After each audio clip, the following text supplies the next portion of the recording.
Mike from around the world. Mike, are you out there? Pastor Paul, God bless you. Right here, brother. All right, brother. It's so good to hear from you. You never know. You might be from out of this world, for all I know. I mean, that's the webinar, right? That's the webinar. Instead of Mike from around the world, it's Mike from out of this world. Okay. Anyway, Mike, the Lord spoke to me today before this broadcast and said, it's the midnight hour. Ask Mike about it. Yes. Yep. And so I'm just going to say, Mike, why would the Lord say to me, it's the midnight hour? What's he trying to say? I like the reference to Paul and Silas. At midnight hour. You were listening to me, weren't you? Okay. Yeah, okay. I like that. The worst circumstance, right? And but they held their faith. Amen. They held on to their faith, and they were delivered in an unusual, unbelievable way, right? But they were delivered. Yeah. But the key is staying bound in your faith. Amen. Right? Because a lot of people right now, things will come about, and it's going to cause people to get a little shifty. You know, you can see that. You can see that already. As the pressure mounts in the world, people will become. They will resort back to what they trust the most. Is someone like this, Pastor Paul, if in people's lives, and God gives us a way to gauge our own behavior. And small things, if we disregard our faith, right, in tiny things, we're going to do it in the bigger things. Oh, yes. So a good way to gauge one's life is to see what areas of life they lose control in. Any area we don't maintain our faith in is a problem area. And if we can recognize that, is that not God's grace giving us time to get that together? Because greater things are coming. I mean, they're coming quickly, and they're not stopping. And it should be evident to everybody right now that things are changing and nothing is going back to normal. It's a great warning you're putting out here for us tonight, Mike. Let's talk a little bit about the clock is ticking with Iran. I mean, this isn't just going to tick on forever. I mean, what's about to take place? There's a big buildup of assets militarily. So can you give us an update of where we might be with this? Well, Pastor Paul, the way it looks right now, these guys are incredibly stubborn. There's some sort of a stubborn spirit in the earth right now. These guys are incredibly stubborn. They, no matter how much of a proposal of peace anybody gives them, these guys, I'm telling you, it's in their blood. It's their way. They want revenge against Israel. They will never part from that. Never. No one can ever make them, get away from that ideology, that mindset. And it will come. You know, the USA and allied forces have to be careful. They cannot assume anything. They're going to have to remain vigilant, because we know in prophecy at some point, and I believe that point is going to be sooner than later. At some point, there are going to be some mishaps in the Middle East, and things will come about. You know, Zephaniah is a good reference for that. Yes. When the Lord says that He has, the Lord has prepared a sacrifice, right? And that's when He punishes the princes and the king's children and all such who wear strange apparel. In other words, no matter what any country does, there's going to be hostilities, some situation in the Middle East where the world is going to be involved. And the Lord did say He would gather everybody down there first, right? We're seeing that. Yes, we're seeing that. No matter what anybody does, they're drawn back to the Middle East. I mean, right back to the Middle East. And now that we have all the armies of the earth in that general vicinity, even Chinese troops are there. Yeah. Due to India, and Pakistan, all these places, we have Chinese troops in the Middle East now. So we have African troops in the Middle East. We didn't have African troops in the Middle East the last few years. That in the last year and a half, that's when African troops began to join forces Yeah, they with have. some of the Middle Eastern troops. So now we have everyone there. We My did not have that before. And Russia is they're playing their chess game, and I don't believe that the rest of the world is catching on quick enough. Arrogance is going to cost us, the USA. Arrogance is.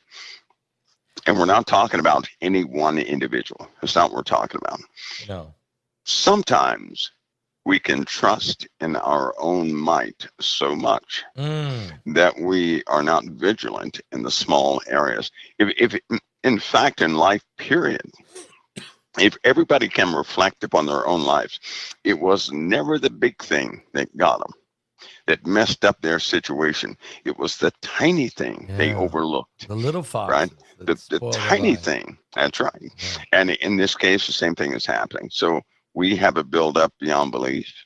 It's everybody's in damage control. I know they maintain a sense of a very calm sense in media. Believe me when I tell you, everybody's in a state of damage control, and Wow. it's not changing. It's Wow. getting worse. What about this coming June? There's, I think they've moved the date now to June 17th, but Emmanuel Macron is going to Saudi Arabia, and where they're holding a summit. There might be a couple other countries coming there too. I'm not sure. And this is a UN sanctioned summit that has to do with redrawing the borders of Israel and creating a Palestinian state. They're going to force. They're going to what they have in mind. As I said before, they're going to force. Number one, they're going to disarm Israel. Okay. And whatever they do to Israel, they're going to force Israel to do it, period. Right? So we will see some scuffles within Israel. Right now in Israel, inside of Israel's government, there is a clear split. The disagreements have become so strong. They're just as divided as the USA's Democrats and Republicans. Is Wow. happening in Israel. It's very dangerous because you know that there are Arabic actors within Israel that will take Yes. full advantage of that situation. And so it's about to happen. Do you, Smoke will rise from within Israel. is And there that will be, all an internal thing. That's not good. Is okay. So internally, yes, there is Arab factions in there, no doubt. But is there also a philosophy difference among some of the Jewish politicians Absolutely. that Yeah, believe that appeasement is still the way? I mean, absolutely. it's, Absolutely. You have some that will part that land in a heartbeat, right? yeah, Because you know what? Again, I'll reference back to, when you go back in prophecy, uh, you have people who are corrupt in Jerusalem and surrounding areas that will absolutely part that land. They'll yeah. give their left arm away if they have to, right? Um, so you can see the logic or the truth of our Father. And a lot of people don't understand why Israel has to go up in smoke for a little while. It's because people are in Israel right now who are no good. They shouldn't be in Israel. They shouldn't be in that country. And the only one that can make that distinction is the Father. And that's precisely what he's going to do. Amen. So when Israel is trampled underfoot 3.5 years, the entire faction of people who are truly against Israel, right? They're going to be taken out. It's not let's say God's Jews won't be taken out. It's going to be the other people that Mm, seem like they're Jews, but they're not. yeah. Those are the ones that are going to be taken out. And then everybody else will be drawn out by that happening. Because once Jerusalem is under siege, right? And believe me, in the UN right now, it's under siege. That's what Macron is doing. See, they've already decided in the UN that Jerusalem is a world property, not an Israel That's not property. right. That's not good. That's why Trump, when Trump came in, he said that the capital of Israel was Jerusalem, and the entire world erupted. And since that time, they have set forth UN policies that state otherwise. So they're going to do what they do by force. We're in the moment right now where these things are starting to come about. They're starting to prevail. Right. And as that happens, there will be everything will erupt all at once, it seems. Amen. Mike, let me ask a question. Let's move over to the United States for a moment. There's a lot in the news about the auto pen, whether President Biden really was signing anything at all. How long did this go on? We were told maybe 6 months, but now we're hearing this could have been almost a whole term. And I'm getting some information that possible Obama was really just 2 miles down the road from the White House, that maybe he was calling the shots, and that some of the White House staff and surrogates were in there signing the auto pen. Is there any information that you've heard, anything like that? Is that just yeah, but nobody would like it. It's not, what I have is not, it's not hearsay, but nobody would like it because it likely won't fit their it won't fit what people expect. Let's just say that the folks that were guiding Biden were with Biden the entire time. Okay. Let's just say that. Okay. They were right there. Nobody external was doing this. Nobody external. In fact, the powerhouse is still there. People just don't know where to look. They keep naming, these outside elements that I know for a fact have been shut out. There are certain people that have been shut out. Yeah. They've been totally shut out inside the inside the Democratic Party right now. That people, they see them all, they see these folks from time to time. Those are the powerhouses. They never left Washington. Wow. Let's put it that way. So deep state. I know it doesn't really fit people's paradigm, but there's a powerhouse in Washington right now. They never left. They're still there. They're not leaving. I'm telling you, they hold the power. They hold the power. Are they the bureaucrats or the deep state that are pretty well in position? Whatever you want to call them, they've been calling the shots. They have been calling the shots. And when Biden was in there, right, they were the safeties, just in case he could not execute what they told him to. They were the safeties, but they were always there. They were always there. You hear the term, Mike, the Illuminati, or, like maybe just 12 or 13 families that could be actually running this whole, not only this country, but maybe even the world. And there's been some research on that. Any thoughts you may have on that? Well, so long as here's part of this big delusion here on this planet is this: people truly believe that money is real. Money is not real. It's not real. Okay. Money is not real. Money is nothing more than a control system. That's all it is. Okay. And those who control the money, right, they're also going to guide mankind. Yeah. That's why wars are fought, because of them. And not everybody is in control of that money. It's only a few families. Mm-hmm. They were from the beginning. They are now. And but people believe in money. It's just like a person sits at home and they say, I can't make a difference because it's just me. No, it isn't just you, right? If one person woke up and said, you know what, I think I'm going to take the day off. And they called their neighbor, and their neighbor said the same thing. Then they kept calling, right? And that whole day, everybody took the day off. Then we find out who has the power. But so long as they can manipulate people or fool people into believing they have no power, then guess what? They're not going to exercise any power, and these control systems will work. So then you have a few people who govern how money works. Also, this is key.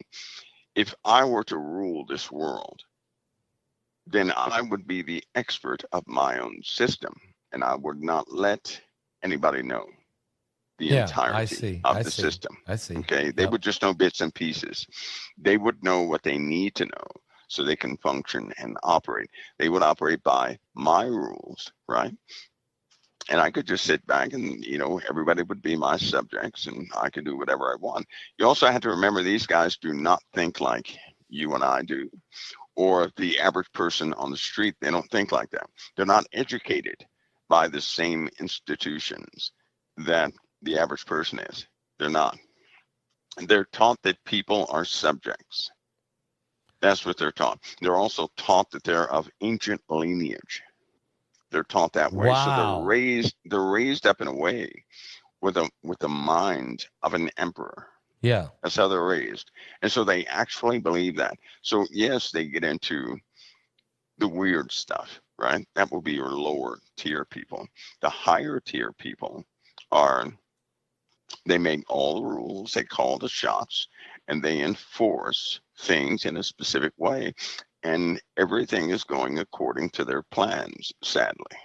Well, because people believe, if people would stop believing what they're being, shown, I'll say, they do so much better. Let me give you a small example. Movies, right? Yep. Believe it or not, everything you see becomes a part of your reality, right? Okay. So that means you will utilize what you see and hear to reference your interactions with everybody else, which is why everybody has some sort of mimicry of somebody else. Nobody is really original, right? They're not original. They utilize things that they like from somebody else. So you have seed planters who come up with these new things, but they control the media, they control the movies, and movies are extremely important. Yeah. Do you not know that movies are the most important thing on planet Earth right now? Movies are. Is it because of the not drama, predictive programming? Well, think of it. Let me give you one little example. Okay. Suppose somebody, ran up to you and they said, Pastor Paul, the blob is real, right? Yeah. You remember that movie, The Blob? I remember right? The Blob, yes. You start laughing. You say, okay, let's sit you down and get you something cool to drink. You're having something's going on, right? Right. That's what you would say. Yeah. But the movie came out a long time ago. Did you know that movie is based on something that was very unfortunate? No. What? See, that's what a lot of people don't know. When something happens in this world, the best cover-up is a movie. So that you can change the narrative. Change the narrative. You have the people become the guards of the gates of belief by social pressure. People will, if they put a movie out and people start, that was a pretty good movie, but it was a movie, and anybody comes out and says the blob is real, society will come down on that person and say, no, it isn't. Stop believing stupid things or something like that. Wow. People enforce what they have no idea about. Now, the backstory to that movie was from a bunch of police reports and about 1,300 people who died from things that fell from space. What? Yes. Wait, things? That's what really happened. I mean, blobs. Blobs that look like, the description of these blobs, it looked like a piece of gelatin, right? Mm-hmm. But with, the antenna on a moth, it was full of those, like the antenna from a moth. And evidently they were quite toxic. And they would just evaporate right in front of your face if they were, when you're trying to do something with them. The color of them was white and pink. So that was the color of them. Okay, now they turned out to be quite lethal. It wasn't a big blobs. I mean, they were little blobs, right? Coming down, just. And they were different sizes because you had some that were the size of. One was the size of a police car. One was the size of a. No. One was the size of a bush or something like that. Yeah, so they were different sizes, but it was based on something real. I mean, this is Then they like came out with Jello the movie. gelatin falling from the sky. I mean, a big. Yeah, it was not good. It wasn't good. But you have these movies. I guess the point is these movies become, when people see these movies, then they become the guards of reality. Okay. And without knowing, people have become guards on newer generations to tell them what does not exist. Mm. And is a very simple ideology behind telling somebody what does not exist. In order to tell somebody what does not exist, you must first know everything that does exist. Well, we know no one qualifies in that area, right? So, to be honest with you, a lot of things that you see in movies are inspired by truth. I believe and the that. comical movies, Yeah. the comical movies cover up the worst incidences. So there you are. So how do you fight something like that? You can't. You can't. People take up the mantle of defense of the topics these families, right, instigate, or they become the, guards of reality, and they enforce their beliefs upon other generations. You can't fight something like that. No, and so in other words, the truth can be twisted, it can be massaged, it can be glamorized, and it's a way to distort what might really be happening, and then the people, you're saying, become the protectors of the story. That's right. Yeah, it's kind of like the bottomless pit. Yeah, when that bottomless pit is fully exposed, no one, their jaws are going to drop. Their faces are going to turn white, their hair gray, because they never thought they would ever face anything in reality like that. They have no idea what they've been protected from, but that's what these people do. Mike, this is a little off the topic, but I can't take it. I have to ask this. Kim Jong-un launched a new warship and it capsized. Can you? His boat don't float. I mean, can you help me understand that one? Well, that was terrible with him. Well, that's terrible. That's a bad deal. Well, that's a good thing though. That's a good thing, because I'll tell you something. Right now. He would not hesitate to launch a nuclear weapon. No, you're right. You're right. He would not. He does not like America. No. He's already tried to launch nuclear weapons at us before. It just didn't work out. And I'm telling you something real. Kim Jong-un has tried this before and it didn't work. So that's nothing but God's intervention right there. Because if he gets a working type of missile with multiple warheads, he's not going to hesitate to utilize it. Yeah, we don't want that. At the behest of some of his, and that time is coming to where he will launch multiple projectiles by order of some of those factions in the Middle East. My opinion is this, and I take this from the Bible, of course, that there's going to come a time when all these countries are going to coordinate their efforts, and all at one time they will attack. And that time is soon. Why? Because all these talks are these guys are developing weapons you wouldn't believe. Every day we do not intervene is a day they complete the inevitable.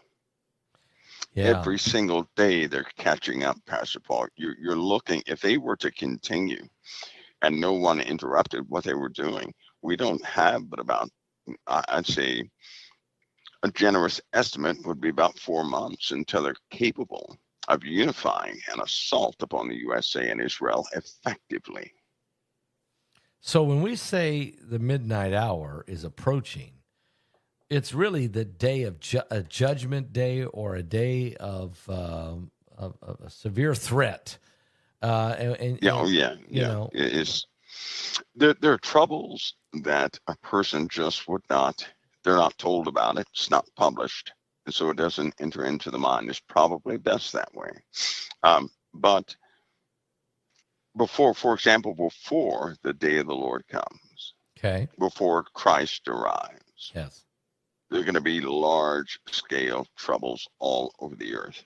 Right? The earth is going to be in trouble, and then it says, "Then we'll see the sign of the coming of the Son of Man." Amen. But after nations are in distress with perplexity. Amen.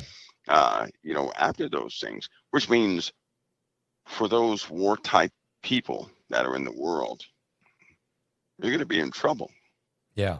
The Lord's not going after. He already said that. He said he's not going to punish the meek of the earth, the humble of the earth, those who stay true to the faith. The day of the Lord is a day of his vengeance, a day of his wrath. Nobody who belongs to Christ is appointed to the wrath of God. Therefore, Amen. they won't do that. They'll be hid in the Lord's safety at that time. But the rest of the world is going to undergo something they truly don't understand, and it involves everything on all fronts. It's just so difficult to see, but it's built up to a point right now. It's about to burst, like a match is about to be lit. Kind of like these storms that are about to hit America. Yeah, let's talk that about are about to hit Mexico. They had last year we talked about hurricanes or hypercanes, right? Yes. And they're trying very hard not to call it a hypercane. But do you know I saw the word hypercane placed? It's on the table. They may have to use it because wind speeds.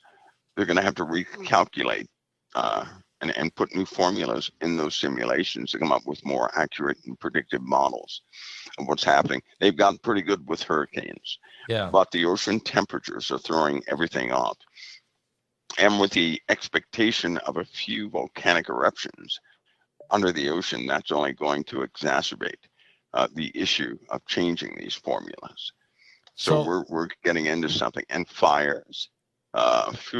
Yeah, they're everywhere, and they're getting worse. The dryness is coming in a few places. Lightning is going to become it's a big problem. Yep. And people are crazy for the most part. A lot of places they're going to start fires. Some of these people are going to start fires because they hate this country, and so we're going to have fires and floods all over the place. But the winds are going to be deadly. The winds are going to be atrocious. On the oceans as well, they're going to be atrocious. That in combination with other things, but the weather phenomena, Pastor Paul, is beginning to increase at a brand new scale of some sort of exponential outburst of what's happening. Yeah, they're going to have to come up with quite a few terms. NOAA is predicting a bad year. 19 named storms they believe will happen. They think there will be at least somewhere between 3 to 5 hurricanes that would be 3, 4, or 5 category.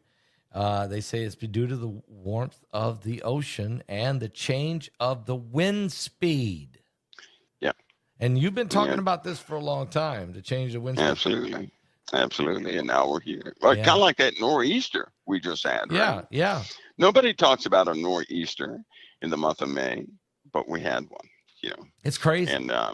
And look at the tornadoes. I mean, we had so many tornadoes day after day after day. Yeah.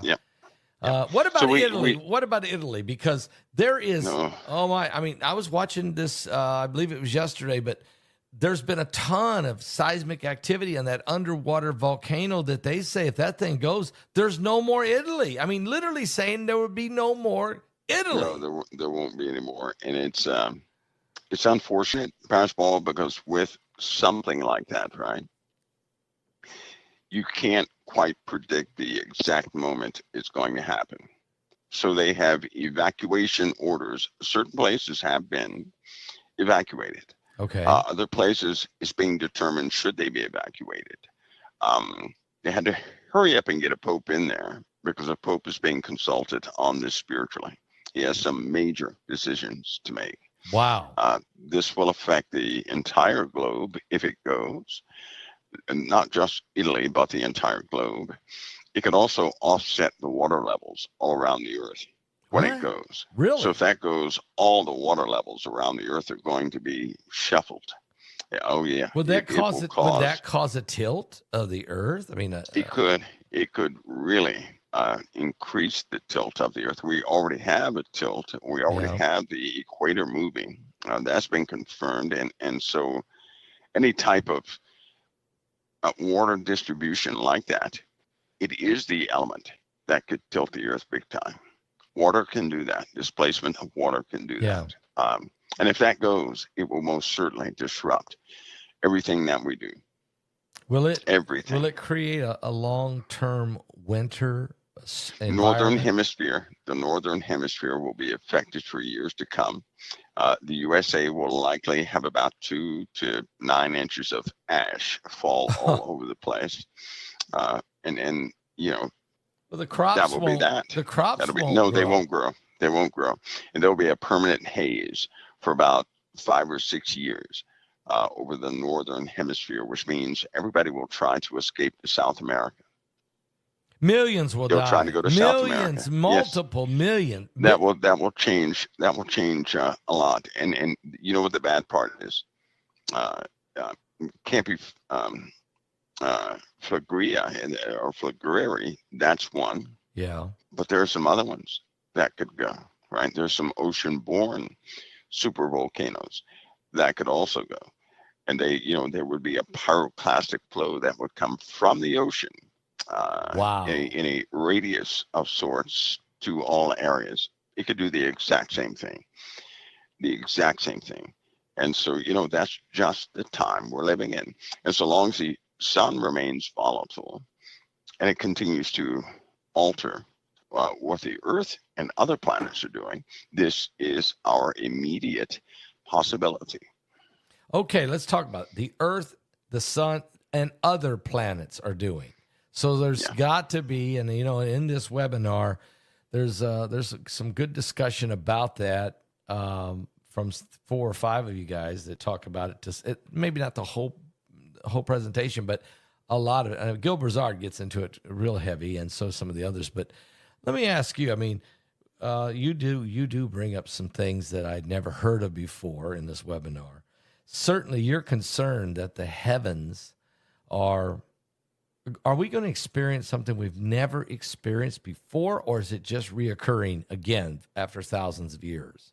I think it's both. I think it's cyclical, number one. Okay. But there are some new things. Well, in the Bible, it says that in the book of Matthew, it says it'll be the worst time that ever was since the earth was or will be again. Yes. So that means it's not comparable to anything, right?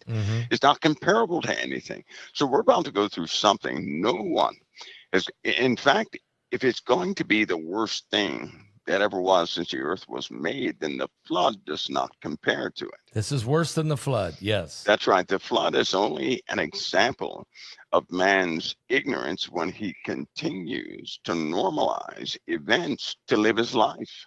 Right? No matter what happens, mankind will say, oh, well, that's normal. Oh, well, that's normal. All the earthquakes we're having, they're normal.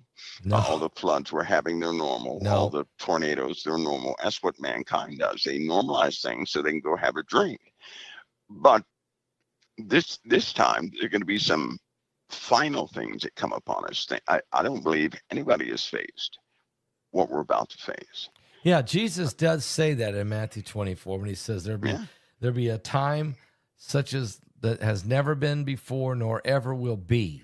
That's right. And he talks because they ask him, can you tell us the sign of your coming, the end of the world? And he goes into a lot of things, but that's one he specifically says. He says in Luke that the heavens will be shaken. Okay, that's something. I mean, when that's something, it takes a lot to shake the entire heavens. That's right. And I believe that means the current stability of the heavens is not going to be there. Okay. That means right down the heavens are not shaken, right? The powers of the heavens are not shaken. They're stable. So if the powers of the heavens are shaken, everything is going out of whack. Yes. I also believe that the earth is not going to keep its orbit. I don't believe that. I know it would be nice if it would. I don't believe it will. In fact, I'm not the only one that is thinking about that either. And in simulations on some of these more powerful computer systems, the Earth does not keep its orbit. Even if we weren't to incur extra things, the way things are going right now, the Earth is not going to keep its orbit. Believe it or not, the orbit of the Earth has been changing over time, period.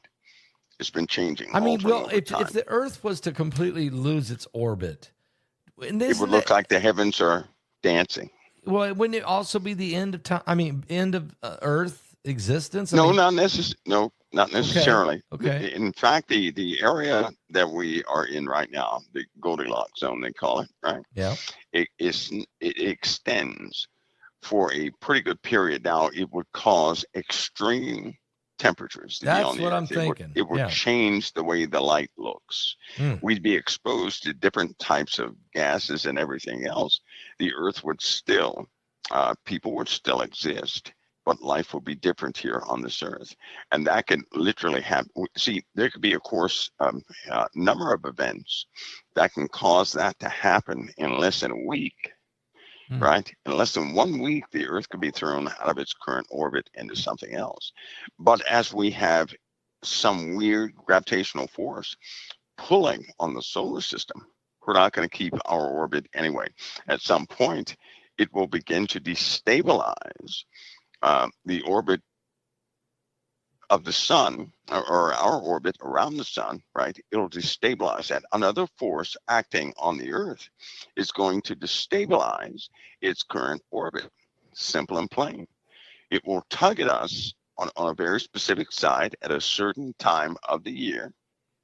It will tug at us, and so much for our orbit, right? Doesn't mean we're all going to die. It just means we're going to have some massive changes. That's what it means. Yeah. Massive changes, and quick. Like, For example, the earthquake in the Bible that moves every island and mountain out of its place. Yes. Okay, that's the entire Earth shifting, right? That's Right. what that is. That's the entire Earth shifting. So, my goodness. So we're going to see it. It's going to happen. It's coming. We got planes falling out of the sky. All kinds of things are happening, obviously. Let me ask you a question. Putin and Trump had a phone call. I think it might have went 2.5 hours. That's what we're hearing. Trump came out of that call with, very positive. He thinks there's something going to shake loose. But what's your thoughts on this? That'll be the 10th time. Yeah, it'll be the 10th time. A lot of conversation. Putin has a habit of saying one thing and doing something totally different. Everybody should keep in mind, he told the world, he said, listen, we have nothing to do with the build up here at the border. It's not our stuff, right? That's how he talks. Yeah. So he had nothing to do with whatever was going on. And people were like, well, he's built up a lot of machinery right there. For what reason? He says, well, I'm not going to do it. It must be other people. He said, have you checked with, what did he say? Have you checked with, he said, he named some other country. He promised the world he would never invade the Ukraine. And the next day he went into the Ukraine. The very next day. He sat there and promised the world on television and every avenue. Very next day. He would not invade the Ukraine. And the very next day he went right in there. And some of us knew he was going in there, regardless of what he said. That's how he is. Now, for a guy like that who's done this consistently, just what people have seen is one thing, but there have been times that Putin has promised people safety and their family safety, and the next day, them and their family were blown up. Yep. Poisoned. That's right. Yeah. That's right. Frozen. So when he sets his mind to something, nothing is going to change it. Right? Nothing we know about is going to change it unless the Lord changes it. But no person will do that. If he ever gives in to somebody's demand, some other country, some other ruler, right? He's already admitting to be subservient to whomever can change his plans. He's going to be deemed subservient to that person. Yeah. That is not the way of a person who likes or who upholds the Soviet Union. Yeah. Because ever since Chernobyl, many people have been disgruntled with the world, with the UN, and how they did Russia.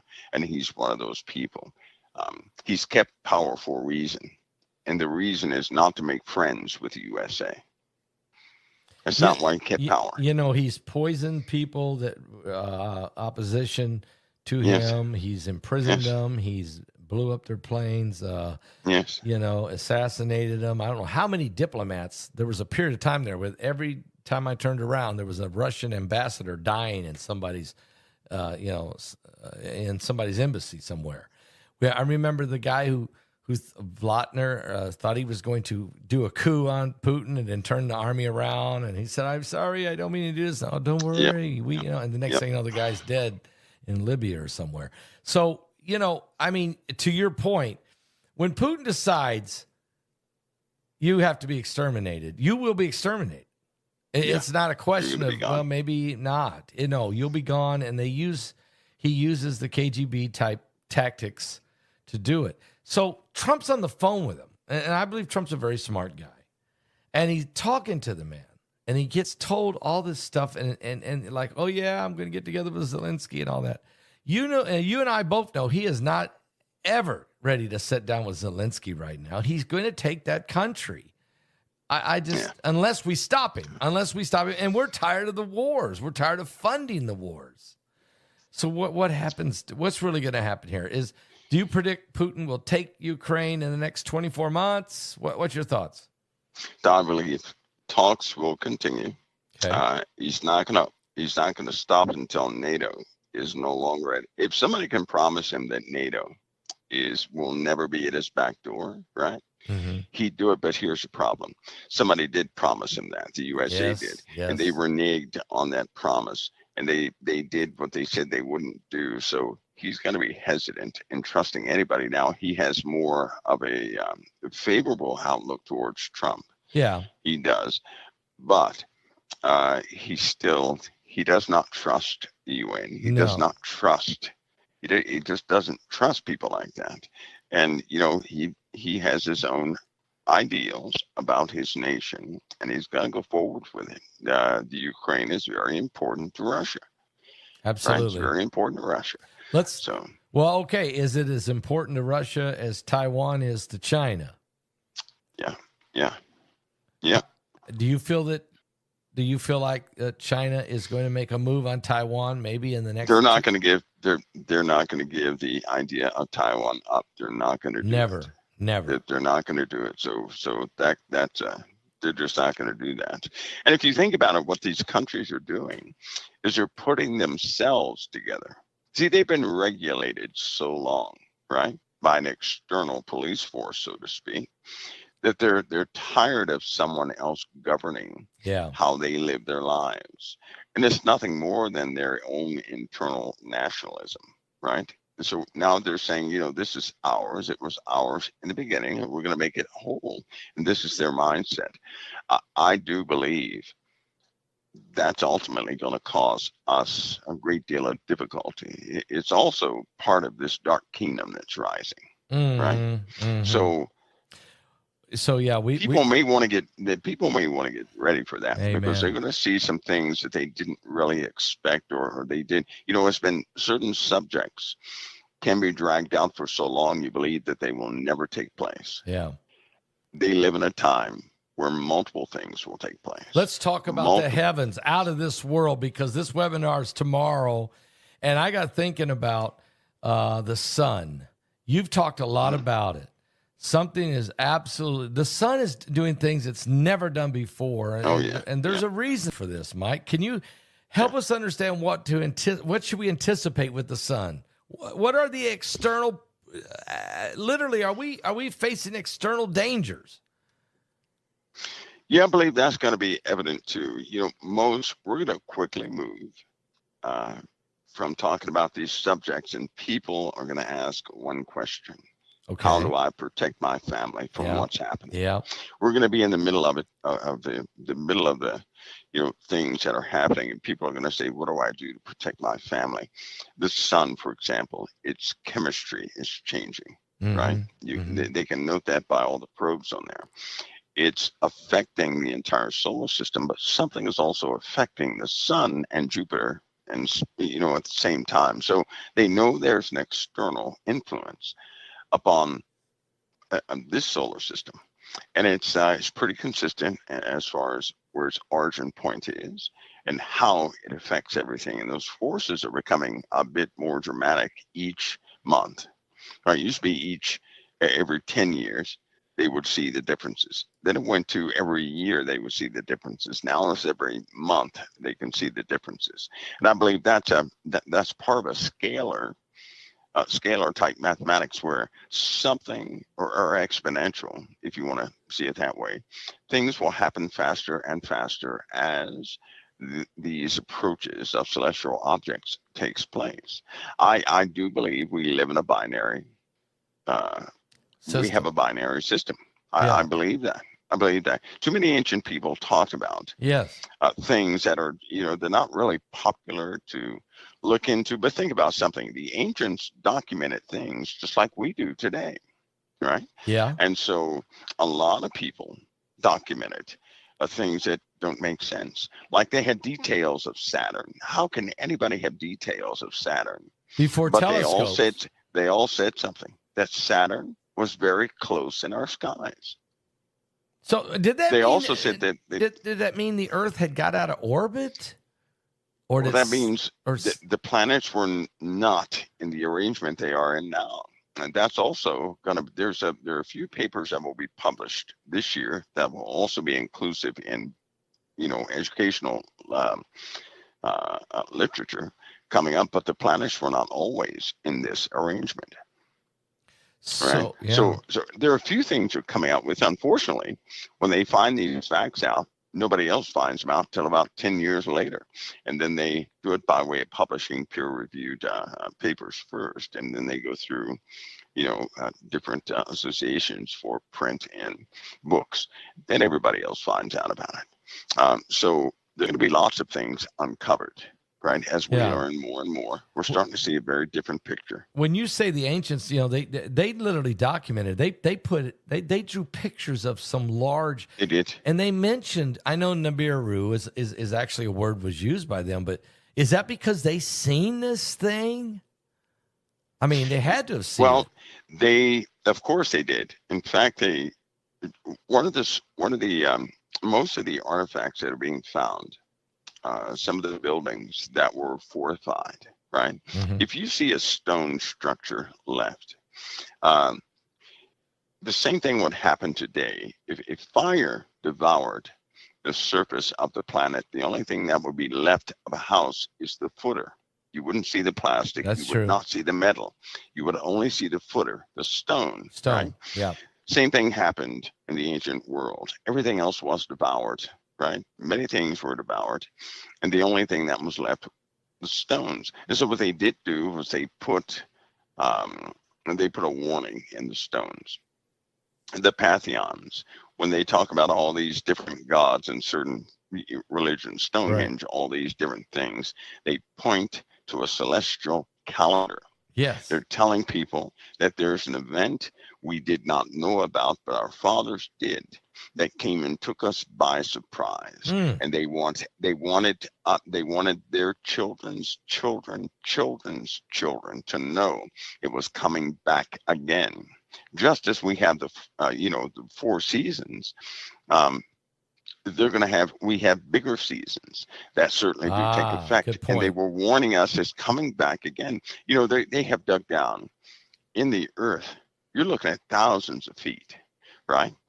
How can they continue to find civilizations at 35,000 I'm glad you're bringing that up, because BP Earthwatch in the webinar, he actually shows us 5 different underground civilizations. Literally shows it to us. Because you can go down in them and they're still there. So the people deeper you go, the more advanced they become. Yeah. So they lived. Now, we talk about now that they're building underground cities so that they can survive the apocalypse. We know they're doing that. And we have a lot of different type technology for ventilation and genetically altered food, to grow with artificial suns.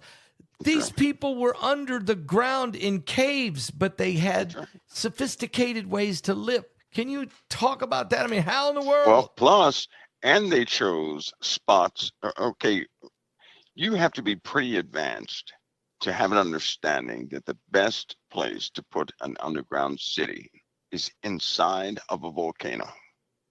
Right? That's Think crazy. about it. The magma eats up the chamber.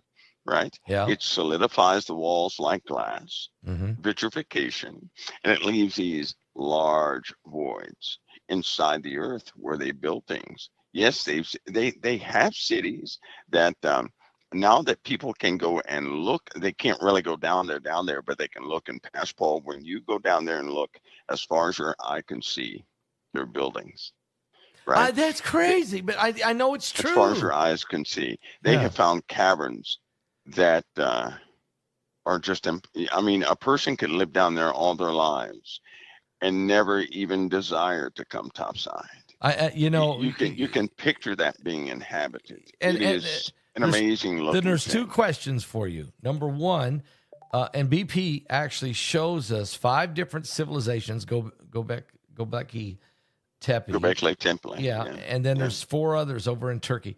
He shows us these 5 civilizations actually where they went down in them, and shows us how there's still tools down there that they used. Yeah. Okay, that's my first question. Is that's and incredible. the ones, yeah, these ones that they have where people can actually go and see. Do you not know that even underneath them is more. are even more? Yep. Now, my question to you is, how did they had to know that the only way they were going to survive was to go underground, and there's civilization. Yes. What was going on the top side that would cause a whole civilizations of people to have to go down that deep to live? Same thing Years? that's happening today. In fact, the exact same environmental issues we're facing today, they faced back then. The exact same ones, and it's already begun again. It's already started. But this time, people are not they're not spiritually mature enough in a lot of cases. Yeah. They're just, something has zapped their discernment, right? A lot of people in this day and age right now, people want proof. They have been duped and fooled and tricked so much. Yes. They need proof. Well, that's fine. But the problem is the people who have the proof are the crooked ones in the first place, and they're not giving up the proof. They're going to give you some false proof. They're not going to tell us. And so that's right. And so, people have this eerie type of sensation within them. They know something is around the corner. They don't know what's around the corner, right? Yeah. And it eats it every day. I guarantee they wake up, and if they try to ignore their devices, they say, well, let me go check the news just to see what has taken place, because I think something is about to take place. I don't know what it is, but let me check so I can go throughout my day. And that is a prophecy within itself, that people would do that. That's an actual prophecy that people would do that, meaning that God gave them discernment. Yeah. But you have elements of evil in this world that attempt to misdirect your discernment into other areas. But people are going to soon, God will break them free. I believe this is why people are starting to see these more fantastic things. To a person in the world, if they see a UAP, they go nuts thinking ET is real, right? That they're going to have lunch with them and go to another planet and find out they're their cousins and have a family reunion. But for a believer who sees a UAP, they have an understanding of history in the Bible. They have an understanding of God's angels or the sons of God. They have an understanding of supernatural things. So they're not going to see it the same way the world does. The world will interpret that one way and worship the thing, right? Or really like it, or whatever they do. But a Christian will say, no, these are supernatural things becoming normal. These marks a time in the Father's timeline here, because the world at a certain point, if you notice in Scripture, Pastor Paul, they did not refute anything supernatural. No, they did not. No. Right? It's kind of like Sodom and Gomorrah. Before they were totally, absolutely, 100% obliterated, they saw God's angels and they had weird desires for God's angels. Now they saw that illumination effect, or that supernatural effect. They didn't care about that. They were so used to supernatural things, they became twisted with the supernatural. And right now, you have people out there who have supernatural encounters, and they invite entities into their lives. They're starting to do this more and more. And they're getting used to this supernatural element. This has happened historically, even back in the old days. It has happened historically right before the manifestation of many, supernatural things. Now, God's children, they're gonna they're gonna challenge every supernatural thing, right, to see if they serve the Lord or not. The world can't do that. They don't know how to do that. The truth is not in them; it's in us. So it'll wake us up. My point is, when these supernatural things begin to manifest, those who truly belong to Christ, they're going to wake up. They're going to say, oops, well, let me wake up. This supernatural thing is real. I knew it. I was just asleep a little bit, but I'm awake now, and Right. they'll get on their toes and be okay. The other people will not, is going to seal their fate. Okay. Now, Elisha saw Elijah go up in a chariot of fire. Okay. Ezekiel saw a wheel inside of a wheel. Supernatural things. Let me ask you a question. Ryan Wood is one of our speakers, and he's a UFOologist. His father worked for the federal government in intelligence, CIA. They were involved in a lot of UAP crashes. Okay. And then these crashes were kind of covered up in documentation. His father found canisters because that were sent to be developed take the film and you develop it in the dark room. Right. In these canisters were documents, what they call Majestic 12.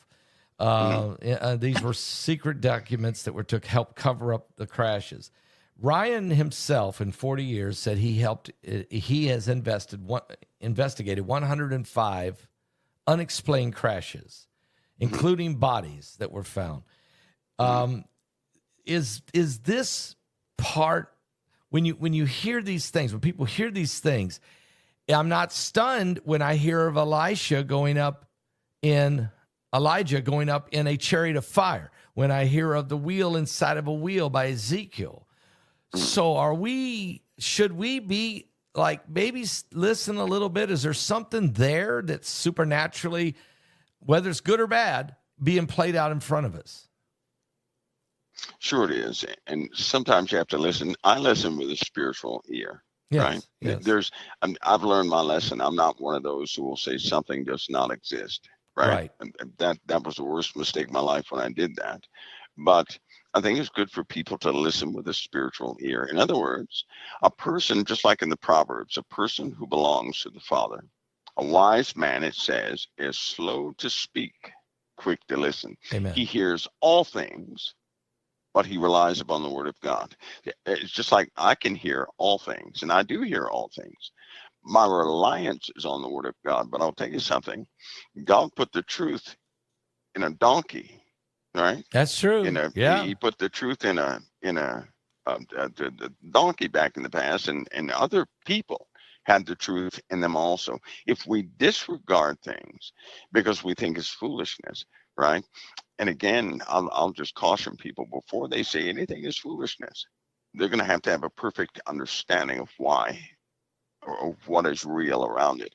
Because people, Pastor, the Bible's not kidding when it says men's hearts are going to fail them for fear, for looking after those things which are coming upon the earth. And there have been, this UFO subject, why is it being suppressed even now? That's what I'm wondering. Why? Why? Right? People thought the truth was coming out. I told them, no, it's going to be the contrary. They're never going to tell you that. They can't. I know they can't. There are certain military bases which are there for a reason. Let's put it that way. Okay. And why, there are hospital staff that outnumber, in a lot of cases, general staff on every single military base. And lots of people don't know that until they start looking into it and say, wait a minute, what is all this for? You have had soldiers who have stumbled upon things and they knew they weren't supposed to, right? Because the soldier always knows when something is above their pay grade to back off and go the other way. Mankind knows just about everything on this earth, right? And they have people who have dealt with just about everything on this earth. And if I do believe that our Father has not allowed a reveal of this in full yet, because in truth, we're so unbelieving in certain things, right? Pastor Paul, that Yeah. if we were to see it, our lives would be ruined. We'd fall And when I dead. say Some ruined, people, or I we, mean ruined. we might fall dead if we saw some of this, right? There I have been mean, there have been people who have fallen dead who have seen lesser I mean, there's things. soldiers in the caves in Iraq, or seen things in the mountains of Afghanistan. And a giant A giant. is minimal. That is minimal. Pastor Paul, say it again. There are certain shapes of things that if you never saw the thing but saw the shape of the thing, you'd be disturbed for life. There's a reason that people, if they see something shaped like a humanoid, but they see the silhouette, something goes off inside them that will cause the greatest amount of fear. That's a mechanism of something that we've all had to deal with, that Yes. humanity had to deal with a long time ago. And they have forgotten. They try to be slick and take out the writings of Jasher and some other books. Of course, thank God for the books that we do have. But when they took Enoch and all these other books out, the reason why is because it spoke against government. It told Enoch's parable tells of the time we live in now. It tells of the governmental system we have right now. The parable, when it's mentioning all the mules and the birds and the this and that and the other and the 70 shepherds, it's talking about what we deal with right now and how mankind has become so blind that when these things come forward, when the troop that's in the earth right now comes forward, people will have no defense. That's great. A troop that comes forth from the earth. Oh, yeah. Well, Apollyon, an army that nobody understands. The bottomless pit. I mean, it's going to be releasing something so horrific that, dark. It's like thick as smoke. It's dangerous. Yeah, it's not. This isn't a statement. I know a lot of people would love that to be helicopters, Black Hawks, or Apaches or something like that. It's not. But you have people who have seen the contrary. And once you cannot unsee what you have seen. Wow. Right? You can't do that. Wow. And once you have seen it, everything becomes so clear that the most hardened skeptic and the worst devil worshiping person out there would become a saint if they were introduced to that. They would no longer be an expert on what does not exist. They would have to put their lives back together. And the closest information that we have to what's real on this earth already is the Bible.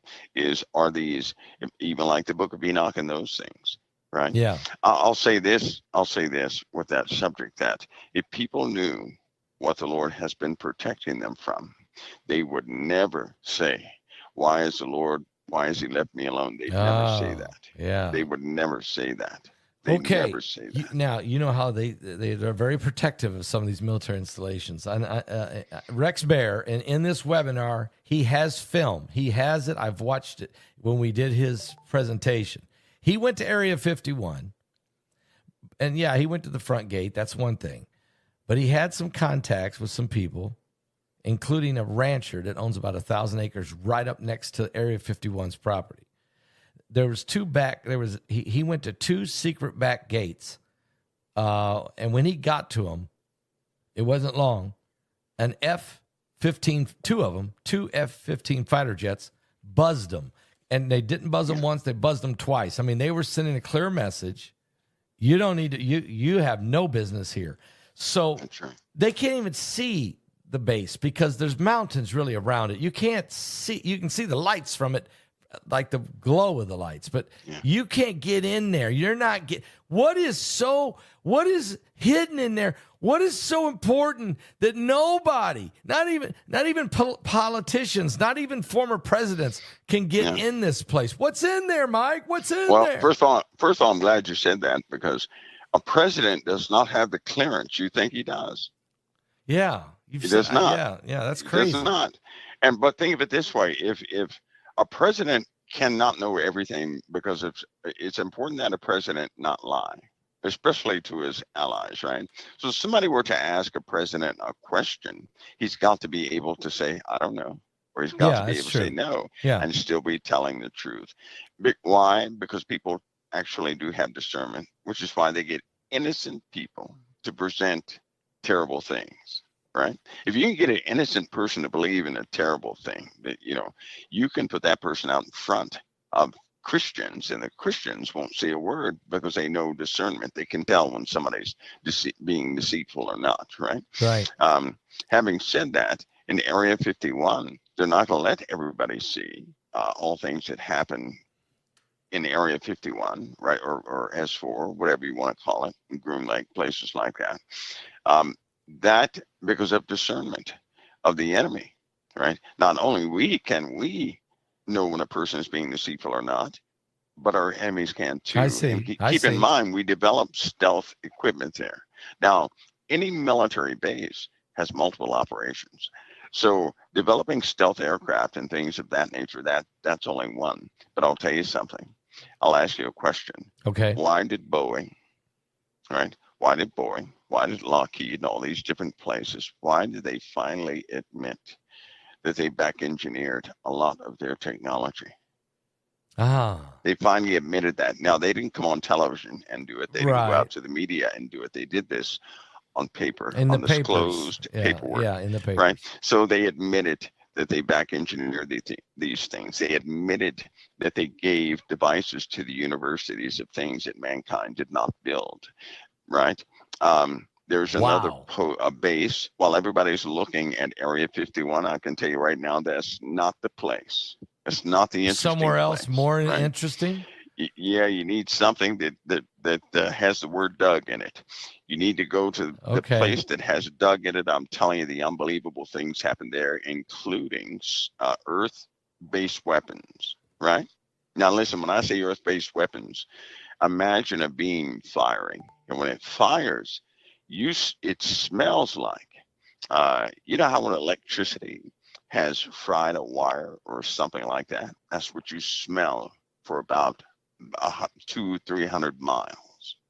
Okay? Wow, what? So 200 or 300 miles? That's right. This is a beam that can fire straight up that makes no noise, that will burst every cloud it fires up through and light up the atmosphere as it does so, and it can go deep out into space. You're talking about a beam that can reach, it could reach another planet, right? That's a powerful beam. It is so strong that they cannot fire this thing back to back because it would put a hole in our atmosphere so big that it would take years to repair. Right? This is crazy. They can't do that. But they have that.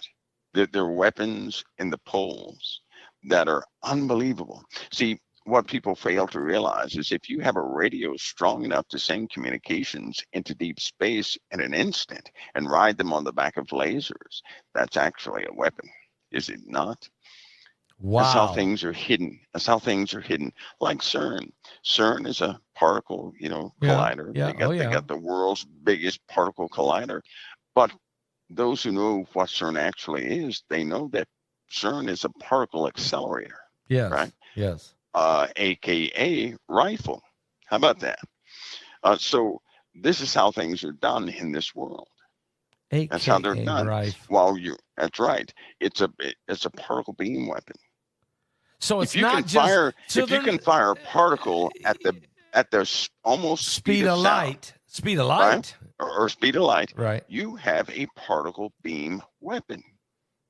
Yeah, so it's That's a weapon. What you have. So that it's you not can perfectly direct around corners and everything else. Yeah, they can. That's what you have. So it's not just that they're colliding protons to find the God particle or to turn lead into gold. This is a high-powered, off-the-chain weapon that's beyond our comprehension. Yeah, let me give you the case in point. A lot of devices that we use today are byproducts of devices made by NASA for the space program, right? Yeah. Velcro, for example, right? Byproduct. Elmer's glue, byproduct. The present day microchip, byproduct, right? The Walkman, byproduct. Remember Walkmans? Yeah, I remember. Players, byproducts. Oh, yeah. A lot of people may not know this, but back during the Apollo missions, do you know they had HD TV with I think it was 7,500 lines of resolution? No. Right? So they had high definition film. We deal with that digitally today, but that's a byproduct of what they had a long time ago. These things are byproducts. So what I'm telling you is when they develop technology, right, they're they right now they talk openly about the byproduct as though that's what it is. No, it's a lot more than that. Right? Yeah, yeah, They develop things and they let the public know about the byproduct of these things. yeah. Right? Like CERN, particle collision. Why would a bunch of people put that much money into particle collision that produces zip zero? They wouldn't. Why? They wouldn't. That's right, they wouldn't. So you know that And they have perfected the process yeah, of sending that particle down a tube. Anybody who does this has made a weapon that nobody else can compete with. yep. Powerful. Mike, okay. I mean, all right. So this is, you're giving me so many reasons. That's kind of why we did this webinar is that we wanted to reach into the heavens, out of this world. We wanted to reach into the world.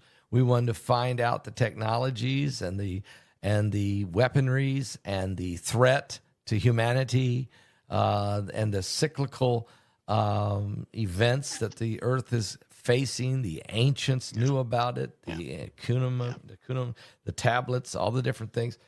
And so ultimately, so that people's knowledge would be increased, but that they would turn, no matter what it is we face, we turn to the Lord, that we look to God, the creator of all things, including technologies.